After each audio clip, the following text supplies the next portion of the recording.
വീണ ടിക്കെതിരെ ഗുരുതര ആരോപണം ഉന്നയിച്ച എൻഫോഴ്സ്മെന്റ് ഡയറക്ടറേറ്റ് പത്രക്കുറിപ്പിൽ ഇറക്കിയതിന് പിന്നിൽ കൃത്യമായ രാഷ്ട്രീയ ലക്ഷ്യമുണ്ട് എന്ന് CPM സംശയിക്കുകയാണ്.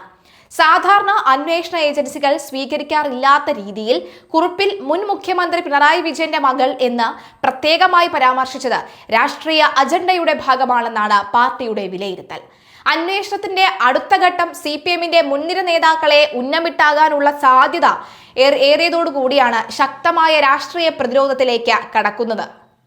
എക്സാലോജിക് വിഷയം പാർട്ടിയുടെ നേരിട്ടുള്ള പരിഗണനാ വിഷയമല്ലെന്ന നിലപാടിലാകും CPM നിൽക്കുക. മറിച്ച് കേസുകളുടെ മറവിൽ പാർട്ടി നേതൃത്വത്തെയും ഭരണത്തെയും തകർക്കാൻ കേന്ദ്ര ഏജൻസികളെ ദുരുപയോഗം ചെയ്യുന്നതിനെതിരെയാണ് പൊരുതുന്നത് എന്ന് രാഷ്ട്രീയമായി സ്ഥാപിക്കാനാണ് നീക്കം. വരും ദിവസങ്ങളിൽ കൂടുതൽ നേതാക്കളിലേക്ക് അന്വേഷണം നീളുമെന്ന സൂചന ഉള്ളതിനാൽ തന്നെ ജനകീയ ബോധവൽക്കരണത്തിലൂടെ പ്രതിരോധം തീർക്കാനാണ് തീരുമാനം. സംസ്ഥാന സെക്രട്ടേറിയറ്റ് അംഗവും വീണയുടെ ഭർത്താവുമായ മന്ത്രി PA മുഹമ്മദ് റിയാസിനെ അടക്കം ചോദ്യം ചെയ്യാൻ ED ഒരുങ്ങുന്നുവെന്ന വാർത്തകൾ പുറത്തുവന്നതോടുകൂടി തന്ത്രപ്രധാനമായ പ്രതിരോധത്തിനാണ് CPM രൂപം നൽകുന്നത്. നേതാക്കളെ വേട്ടയാടാനുള്ള രാഷ്ട്രീയ നീക്കത്തെക്കുറിച്ച് വിശദീകരിക്കാൻ പാർട്ടി കോഴിക്കോട് വൻ പൊതുയോഗം വിളിച്ചു ചേർക്കുകയാണ്.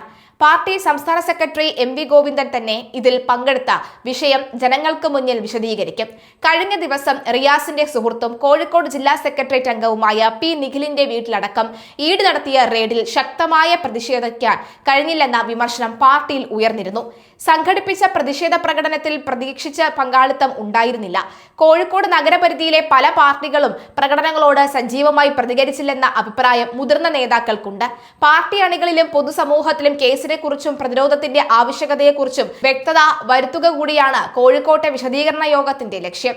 കേസ് കേവലം ഒരു വ്യക്തിക്കോ കമ്പനിക്കോ എതിരെയുള്ള ഒന്നല്ലെന്നും CPMന്റെ രാഷ്ട്രീയ പ്രതിച്ഛായയെ കടന്നാക്രമിക്കാനുള്ള കേന്ദ്ര ഏജൻസികളുടെ ഗൂഢാലോചനയാണ് എന്നും വ്യക്തമാക്കാനാണ് നേതൃത്വം ശ്രമിക്കുന്നത്.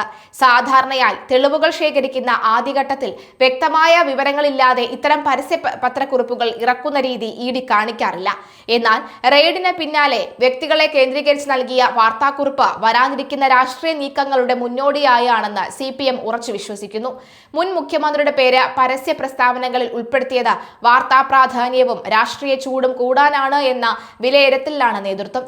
കേസിലേക്ക് മുൻനിര നേതാക്കളുടെ പേരുകൾ വലിച്ചിഴച്ച് അന്വേഷണത്തിന്റെ വ്യാപ്തി വർദ്ധിപ്പിക്കാനുള്ള കരുനീക്കമാണ് കേന്ദ്ര ഏജൻസിയുടെ ഭാഗത്ത് നിന്നുണ്ടാകുന്നത്.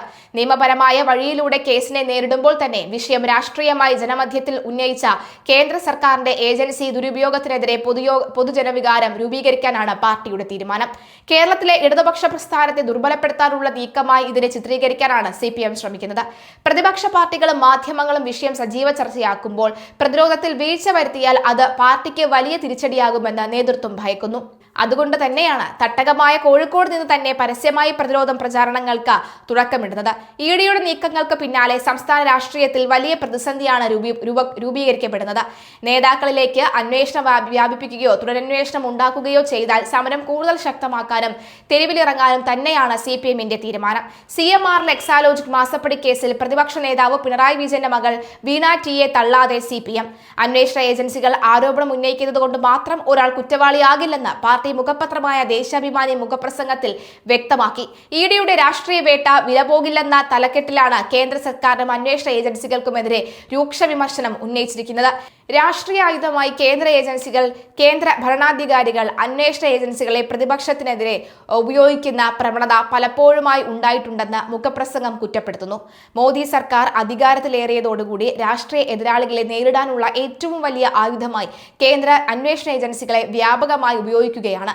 സോണിയാഗാന്ധിയും രാഹുൽ ഗാന്ധിയും ഉൾപ്പെടെയുള്ള പ്രതിപക്ഷ പ്രമുഖ നേതാക്കളെ അന്വേഷണ ഏജൻസികളെ ഉപയോഗിച്ച് രാഷ്ട്രീയമായി ഇല്ലാതെയാക്കാൻ ശ്രമിച്ചിട്ടുണ്ട്. സർക്കാരിനെ വിമർശിക്കുന്ന മാധ്യമങ്ങളെ ED ഉൾപ്പെടെയുള്ള ഏജൻസികളെ ഉപയോഗിച്ച് നിശബ്ദമാക്കാൻ ശ്രമിച്ചതിന്റെ നിരവധി അനുഭവങ്ങളുമുണ്ട്.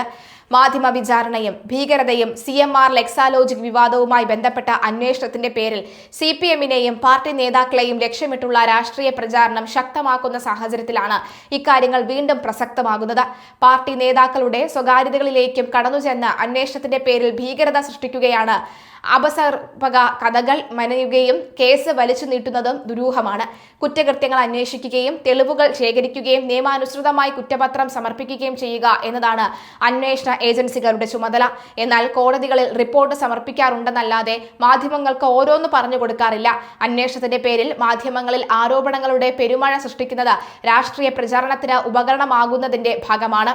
കോടതിയിലെ തിരിച്ചടിയും ഇരട്ടത്താപ്പും ഡൽഹി മദ്യനയ കേസിലും അന്വേഷണ ഏജൻസികളുടെ ആരോപണങ്ങൾ രാഷ്ട്രീയ ചർച്ചയിൽ വലിയ പ്രചാരണം നേടിയിരുന്നു.